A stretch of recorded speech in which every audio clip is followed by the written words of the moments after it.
There's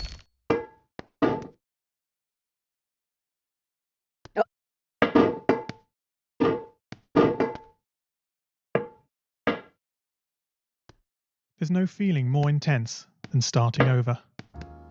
If you've broken your Scratch project moments after you've shared it, as I have, or you've spent hours working on a project only to notice too late that one of your sprites has unexplainably gone missing. If you've made use of that difficult to name thing of thing block within the sensing category, amazingly useful but capable due to a Scratch bug of leaving you crying as it dumps all your scripts in one big unordered heap. If you've made real progress coding a game over the course of the week, only to come back the next day to discover you weren't even logged in, nothing has been saving. Starting over is harder than starting up. If you're not ready for that, like if you've already had a bad day at school, then what you're about to go through may be too much. Feel free to go away and come back. I'll be here. Alright, thanks for coming with me on this trip. I'll understand if you need to take a break at any point. Just find a safe place to stop and remember to pause the game by pressing P. On Scratch you can find loads of remixed or reimagined recreations of existing games. And with good reason. George Bernard Shaw said, "Imitation is not just the sincerest form of flattery, it's the sincerest form of learning." This game is a recreation of a game that came out in 2017, titled Getting Over It with Bennett Foddy. That game in turn was a homage to a free game that came out in 2002. Both games involved dragging yourself, using a hammer, up a mountain assembled from assets and objects sourced from many other games. It seems appropriate then that, when trying to recreate Getting Over It in Scratch, that we should construct our mountain from the same assets used in literally millions of Scratch projects, the unmistakable contents of the Scratch costume library. Unlike Unity or Unreal, Scratch does not provide you with a built-in physics or 3D rendering engine. It has no state-of-the-art debugger, you can't even pause your scripts. We are forced to program old school. Our experience capped at 30 frames per second on a 480 by 360 pixel stage. But these very restrictions force us to experiment, to think out of the box, to grow as developers as we become masters of all things Scratch. And let's not forget, what we lack in technology, we make up for in community. This fantastic bunch of budding software engineers, building, learning, creating, playing, remixing, as diverse a group of people as the very Scratch assets we now so skillfully attempt to ascend. The act of climbing, in the digital world or in the real world, has certain essential properties that give the game its flavour. No amount of forward progress is guaranteed. When you start Getting Over It, you're standing next to a dead tree, which blocks the way to the entire rest of the game. You prod and poke at it, exploring the limits of your reach and strength, trying to find a way up. When starting a new Scratch project, that initial blank slate is both refreshing and at times a little scary. Wouldn't it be great if we could travel forward in time and review our finished projects to see how well they turned out? I certainly wish we could. The real draw of coding, what gives it that special zing, is the challenge of accomplishing something you've never done before. At this point, you don't want to fall into the trap of rushing into creating loads of content, designing all the levels, the player costumes, all the easier stuff that can be perfected later. No, before all that, you need to prod and poke that tree. That is, understanding the coding difficulties you're expecting to face and try out any ideas to solve them. You may not be able to time travel, but at least this way you can get a good idea of how well your project is likely to go, and potentially save yourself a lot of time.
Oh man, you lost a lot of progress.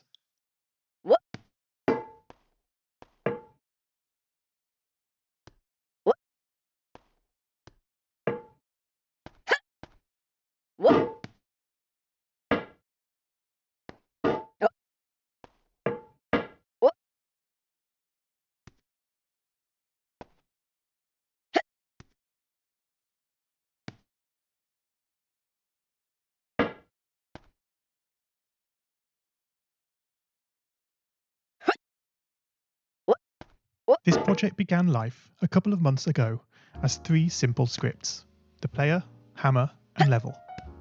I spent no time on the art, just using Scratchcat and a few rectangles drawn in the sprite editor. The scripts for the player quickly mocked up in a similar fashion to those I teach on my YouTube channel.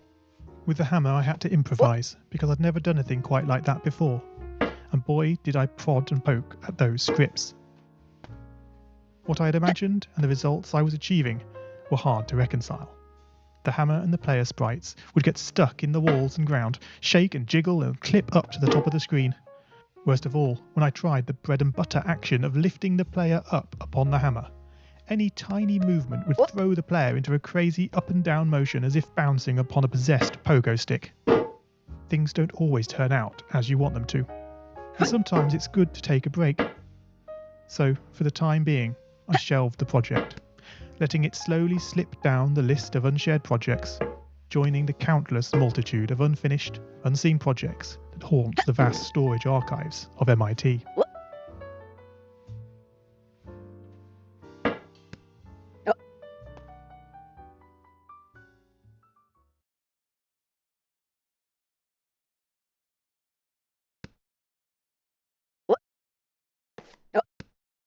Whoops, oh dear.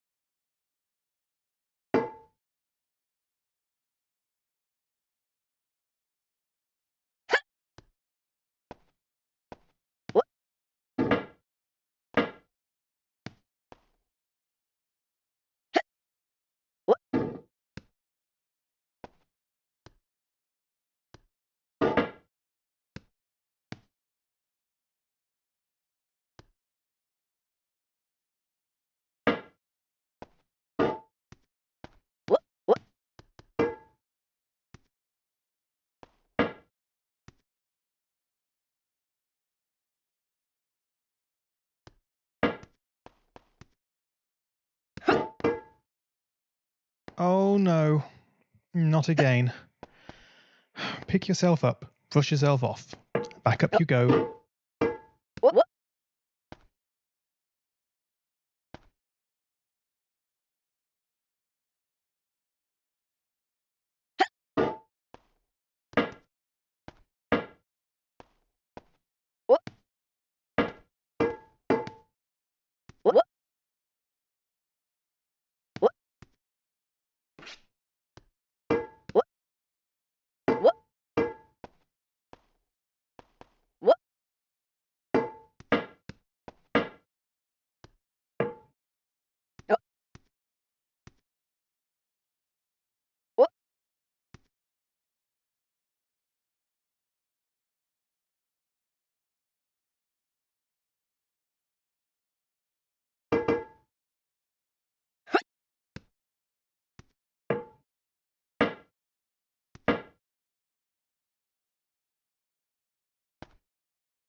Have you, as you've been playing this game, stopped to wonder how you can balance on a hammer that is held out to one side?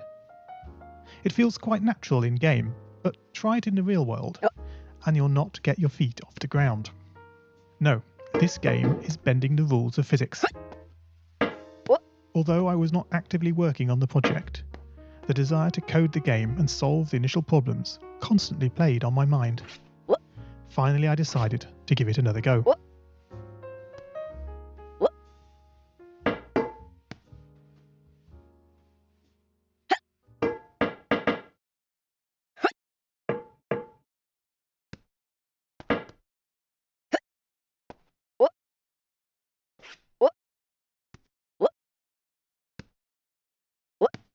Research is a powerful tool.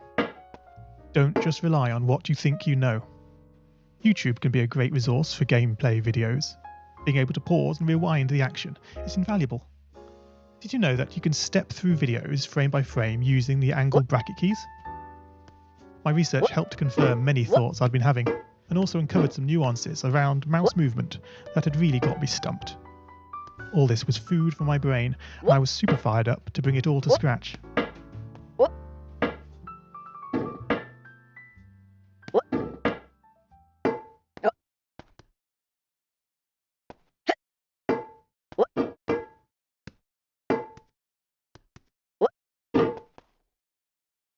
And so, back in Scratch, I completely restructured the player and hammer scripts, bringing the scripts together in a single sprite. This allowed the movement of the two objects to be tracked together and to move dependent on each other.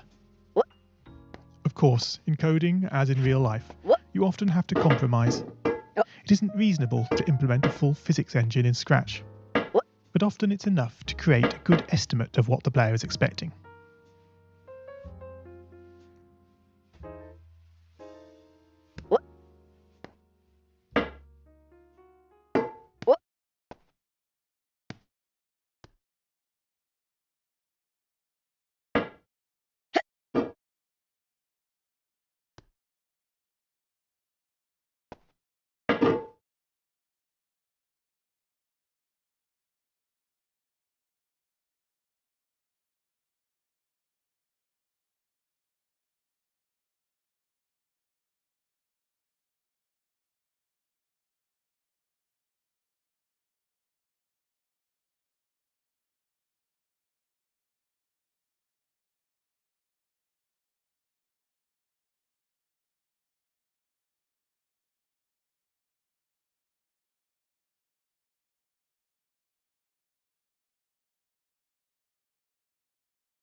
Gosh, here we are again.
1 plus 1 is 2. If this wasn't always the case, if sometimes the answer was 3, then we would be in trouble. The addition operator is therefore referred to as deterministic. Similarly in Scratch, if your player sprite reports that it isn't touching the level, then you would expect, assuming the player is not moved relative to the level, that this would continue to be the case. As it turns out, the sensing block in Scratch does not behave like this. It can be non-deterministic. This is down to how Scratch draws its sprites. Their size and shape can change very slightly depending where on the screen they are first visualized. This can easily break a carefully crafted platforming script, resulting in sprites becoming trapped, teleporting to the edge of the screen, or worse of all, your game freezing up. One solution I'm fond of using is to create a short fix-up script that, on detecting an unexpected collision, moves the sprite this way and that in an ordered pattern until it finds a spot close by where the sprite no longer reports as touching the level. This is an important feature in this game. It should go completely unnoticed to the player, but without it the game can go horribly wrong.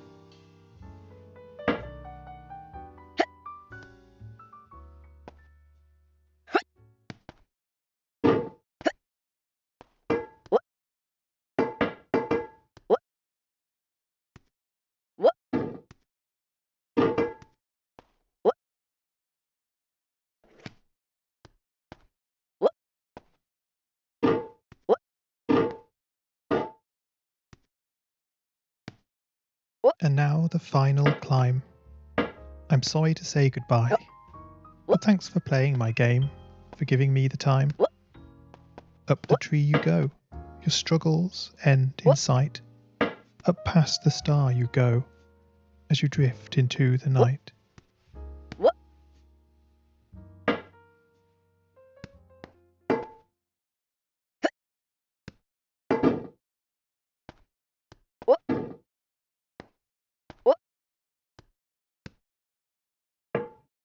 It always seems impossible. Until, that is, it's done.